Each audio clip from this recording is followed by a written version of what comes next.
Hello, hello. Tu ni Independence Day kita ni na Zoe leng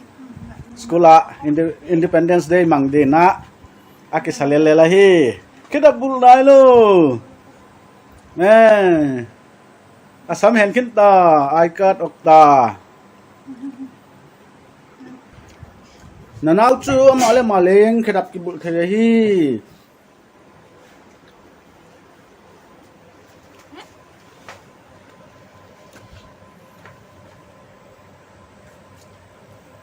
Zoe na amoza bulai takahi.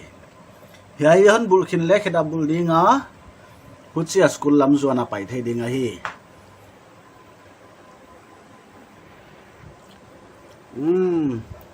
Zoe na tuna kheda abul lelahi amale maleng a khaw ki hen thei.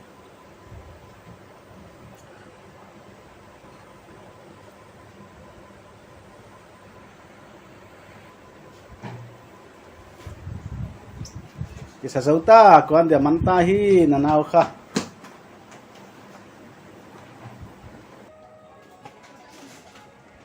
nanau tuna skulam zuan dena apai lelahi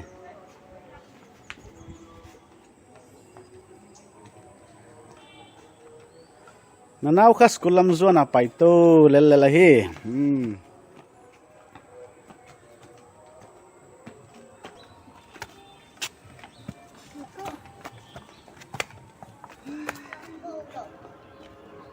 Nanau teka anu to kha gari sungalu deng hetawa he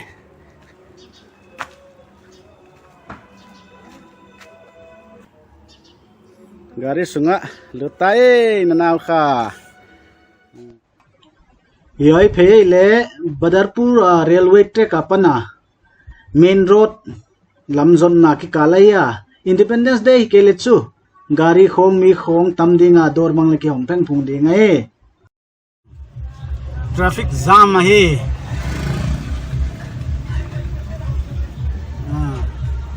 talam apel the ziakina age pela hi ar gari durachi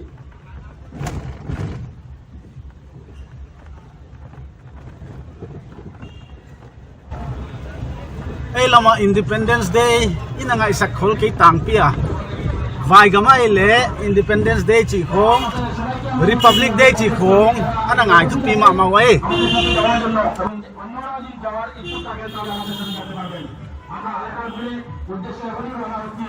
আপনারা সবাইকে আমরা যাওয়ার জন্য আমাদের সাথে অনুরোধ রাখছি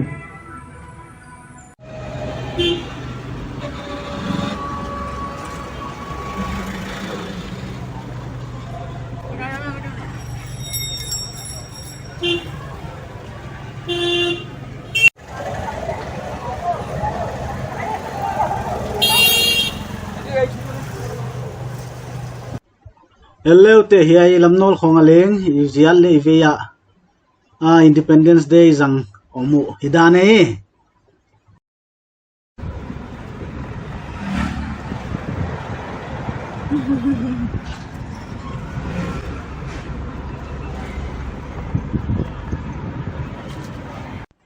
tuna Badarpur kho lai chi hiam lamlian dunga itai phele la ivei taka India Independence Day lomna ani omuahi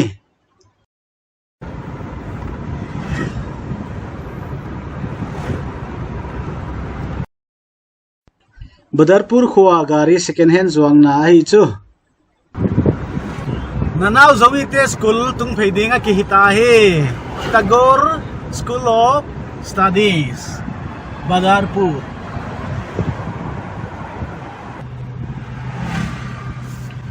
School munu tung hitamai hangele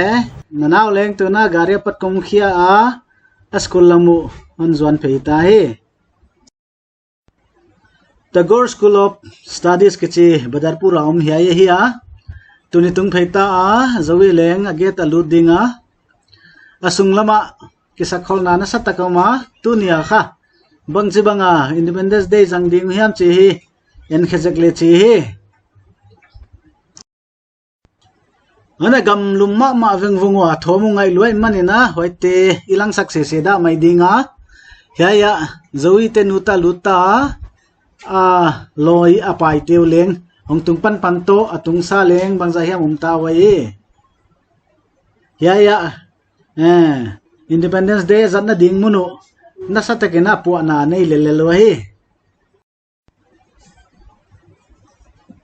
ya principal school principal to zowi nuwa ho lim le lo tuima ma wa hi chi hi amu the hi zowi leng za kai simina om den dana a principal una pak tama ma hi program ki pan nai lo dewai manena na pang te school sunga classroom a lu chak phatu nibang za hiam zowi school kai lo a khol khai manina za kai sim kiswang la simidi minging tang tai po tak no na a principal ina wala zolina avalu no nei a school minu huaya kigel de doi India nampon leng hiya a khaiwa school heu tu te secretary bang pa te bang leng khen khat awa ho vewale ya heu tu teng tung to zo siang nai lo wa bola boy pol to kidim zen wa hi ya zo hun patai dia ya nu te bang le om jei zuyu geta na ngak pol to bang to kidai ma ma e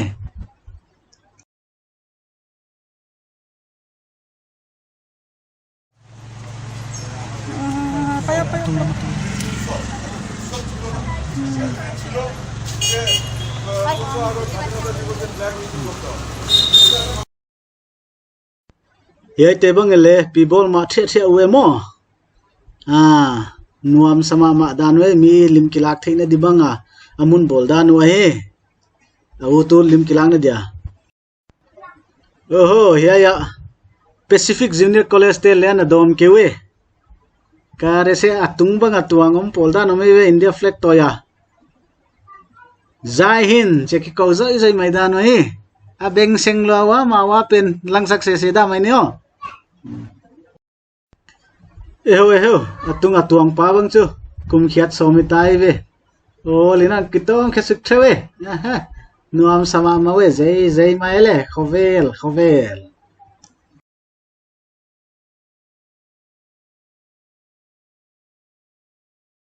NF Railway Subdivisional Hospital Badarpur Indoor Ward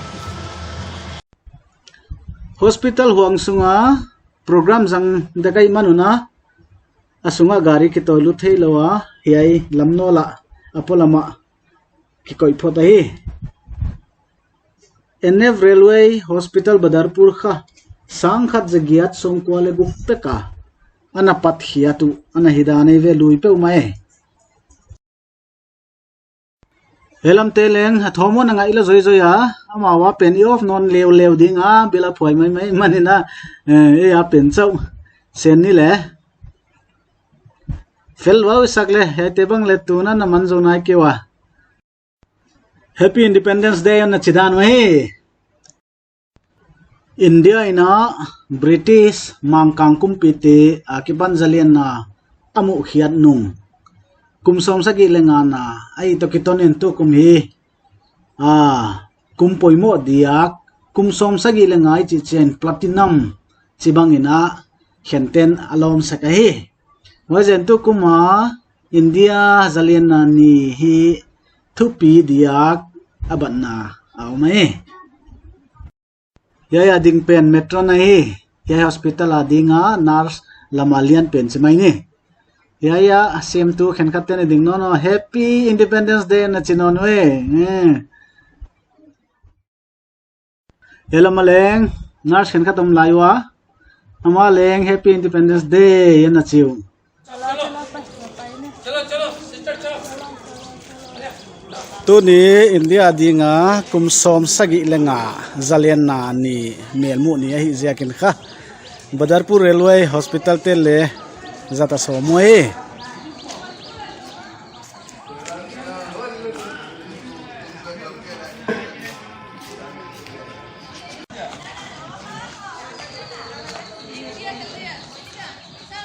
pon lap kai palna den changa hon nei didano he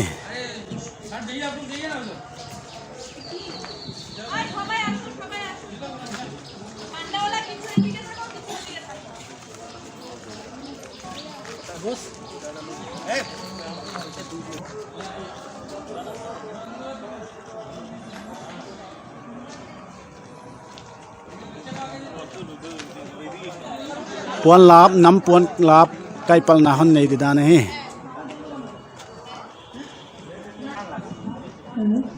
India nam puan kai pal na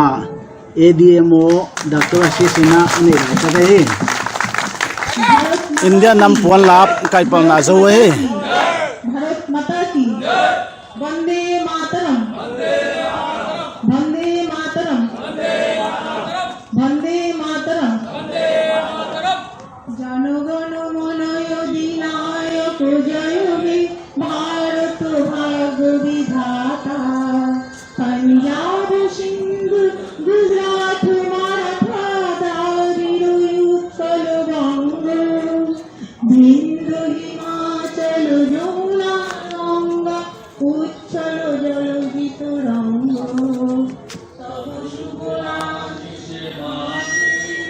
तब शुभ आशीष मागे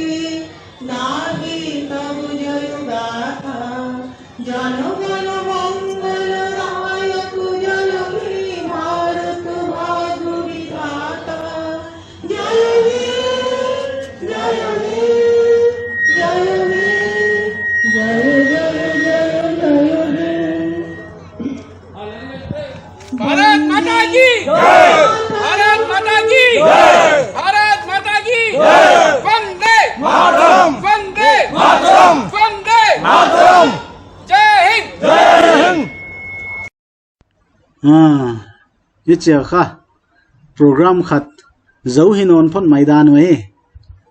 abana chu nek thei hom na kho nek thei nek na kho nei duwa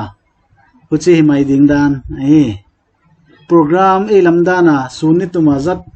chi te aum success se kewa akichet na ma khatum abang ai India flag he atoi si sewa ananal ma hidan kha akilang thak thak ai ei lama India flag bang leng hu chipi na I ha toi khul kia he lama hi le gari ata ku to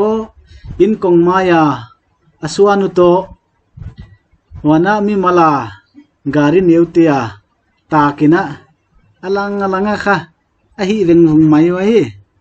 yai kha India khole tu hi na chin tuang ma khata hi do china ma hi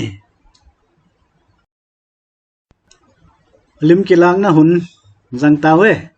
zai mai a hun chiam te na hoi tak khat hyang hi ding ai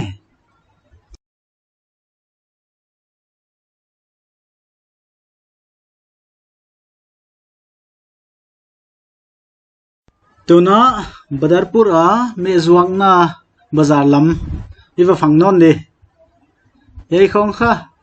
me chi tuam abik taka an te lo hing zuak namun khonga ya apam dewa aksa zuak bang nga sa zuak bang le aum se kai hiaimun en kol tu te na leng hiaimun a India zalen na ni thegi ge na ding na puan lap kai pang na na neyu hidane tang walte bang leng hiai hun ki pa hwai tak tu nuam tak le ki pak tak na jang wa he karase hiaya kelle zalen na ni thil piak nek thei ana nga te nge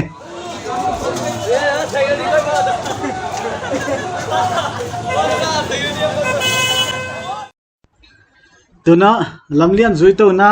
wak to le bang amale hiai to leng India flag khong ana ta ku to waya mu thei dingom se sawa hiai zon bangale dukana dora India flag azwa ku pai to zele bang amale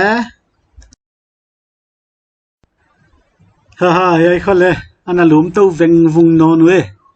hiai mana te leng office subang hoi takina na cheive wala kwate pole wale yate kha NF Railway Mazdoor Union kichite vewa railway at ding abel yate pol muan huai khat hi da nei vewa Mazdoor Union te hiu yai khole India flag na sa tang kita ganita kile chu ya light the ball teu hi vaccine sending chinai ya get lian tak mai na bolwa India flag ngen na arong hi India flag rong ngen na bolwa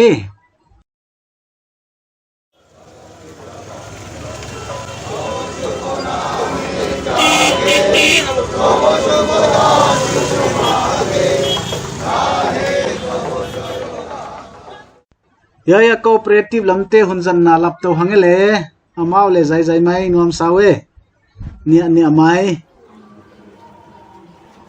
ya leng kote polhia mina lian lo che kena ana jang non we naw pang hon khong awmwa naw pang lam to ke sai polte hinge yu alam e thwai he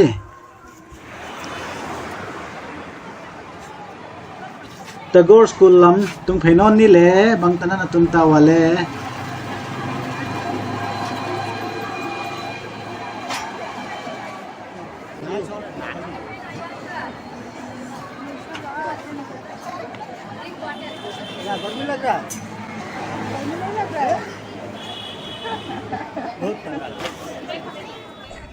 lam kom je ije salut pia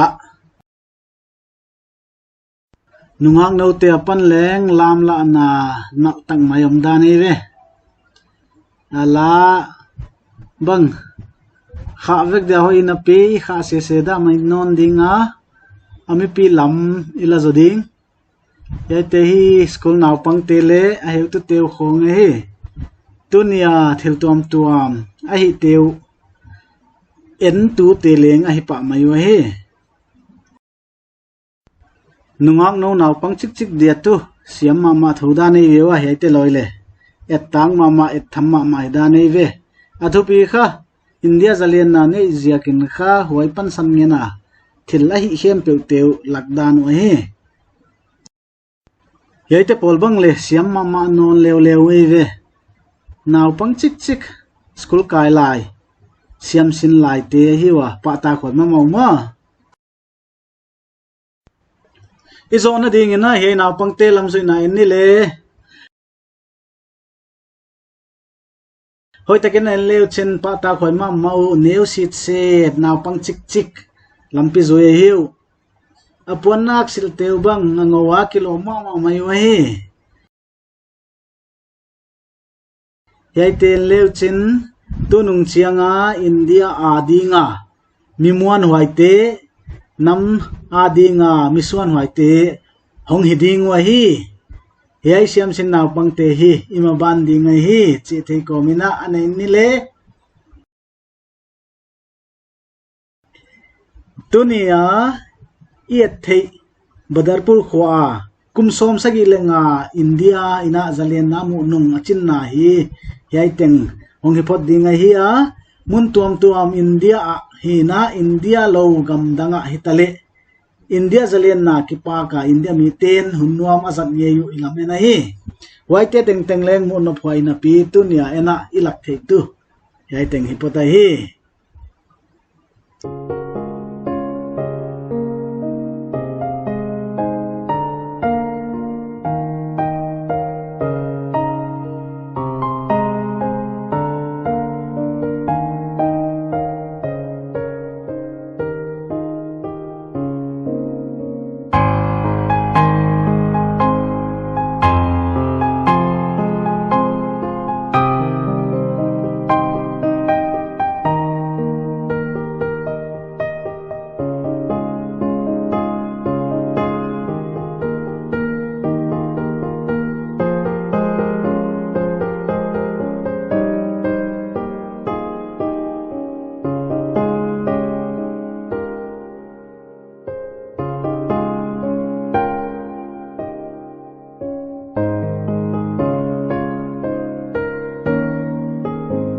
ko pe na ke YouTube channel hona subscribe sak hello hona subscribe hello